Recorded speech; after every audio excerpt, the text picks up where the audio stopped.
Capítulo 19. A bordo. Éramos 11 passageiros, um homem doído, acompanhado pela mulher, 2 rapazes que iam a passeio, 4 comerciantes e 2 criados. Meu pai recomendou-me a todos, começando pelo capitão do navio, que aliás tinha muito que cuidar de si, porque, além do mais, levava a mulher tísica em último grau. Não sei se o capitão suspeitou alguma coisa do meu fúnebre projeto, ou se meu pai o pôs de sobreaviso. Sei que não me tirava os olhos de cima, chamava-me para toda parte. Quando não podia estar comigo, levava-me para a mulher.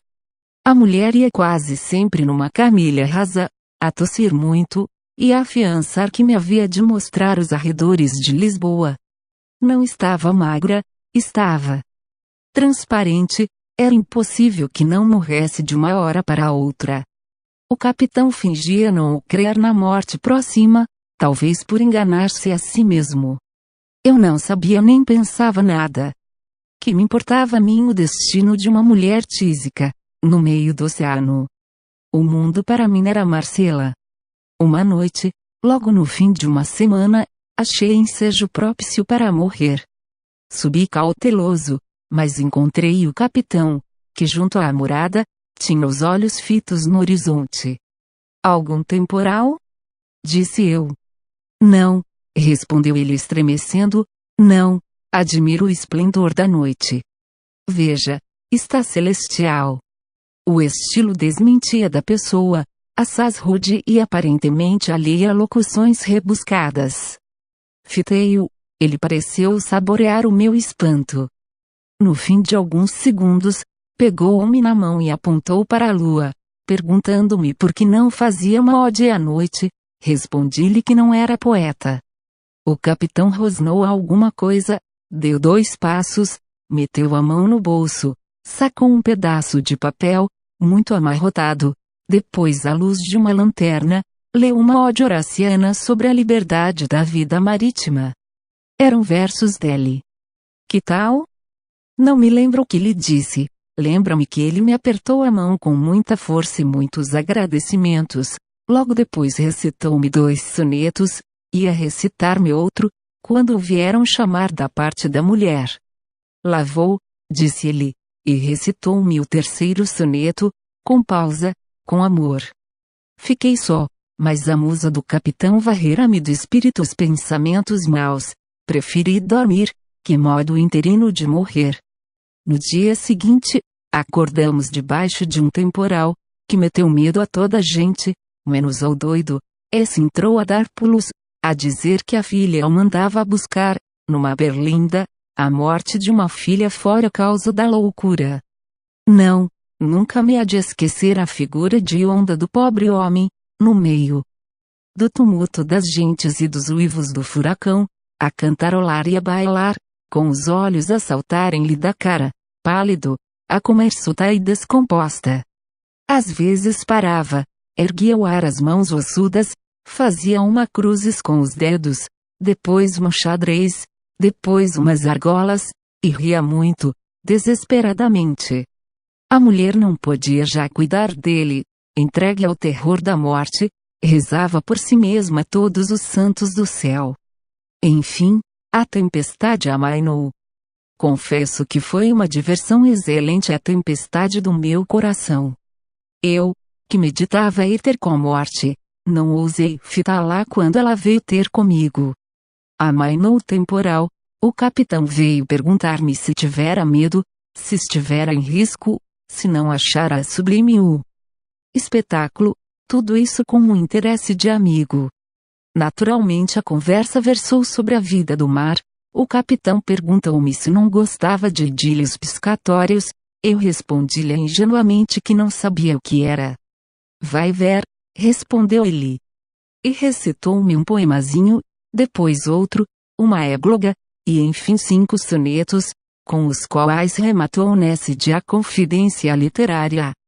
No dia seguinte, antes de me recitar nada, explicou-me o capitão que só por motivos graves abraçara a profissão marítima, porque a avó queria que ele fosse padre, e com efeito possuía algumas letras latinas, Não chegou a ser padre, mas não deixou de ser poeta, que era sua vocação natural, e em prova de que tal era sua vocação, recitou-me logo, de corpo presente, uma centena de versos.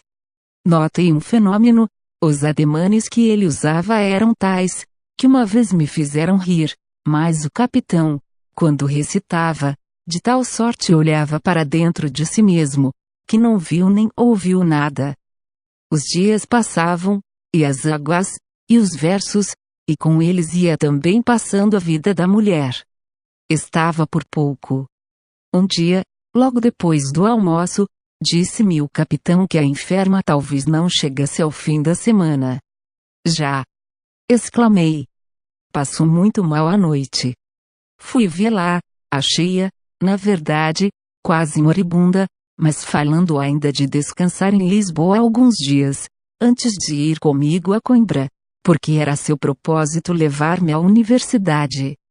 Deixei-a consternado, fui achar o marido a olhar para as vagas, que vinham morrer no costado do navio, e tratei de o consolar. Ele agradeceu-me, relatou-me a história dos seus amores, elogiou a fidelidade e a dedicação da mulher, relembrou os versos que lhe fez e recitou-nos. Neste ponto vieram buscá-lo da parte dela, corremos ambos, era uma crise.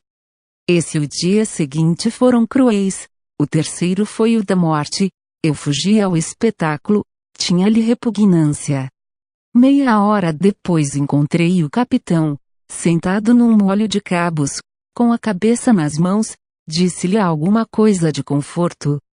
Morreu como uma santa, respondeu ele, e, para que estas palavras não pudessem ser levadas à conta de fraqueza, ergueu-se logo, sacudiu a cabeça, e fitou o horizonte, com um gesto longo e profundo.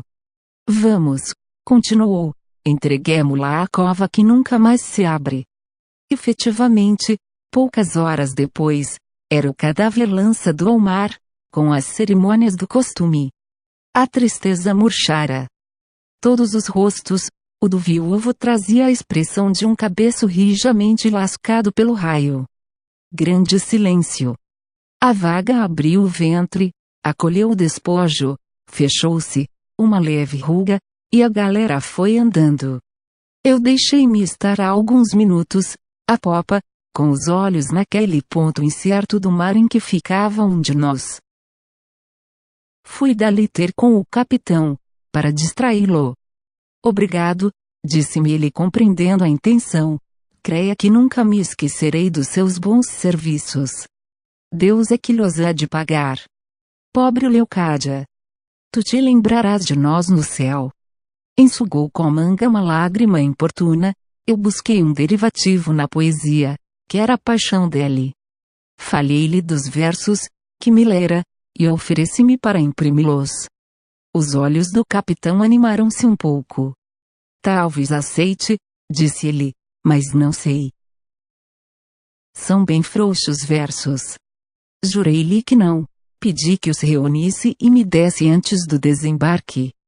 Pobre Leocádia! Murmurou ele sem responder ao pedido. Um cadáver. O mar. O céu. O navio. No dia seguinte veio ler-me um episódio composto de fresco, em que estavam memoradas as circunstâncias da morte e da sepultura da mulher. Leu-mo com a voz comovida deveras, e a mão trêmula. No fim, perguntou-me se os versos eram dignos do tesouro que perdera. São, disse eu. Não haverá estro, ponderou ele, no fim de um instante, mas ninguém me negará sentimento, se não é que o próprio sentimento prejudicou a perfeição. Não me parece, acho os versos perfeitos. Sim, eu creio que. Versos de Marujo. De Marujo poeta.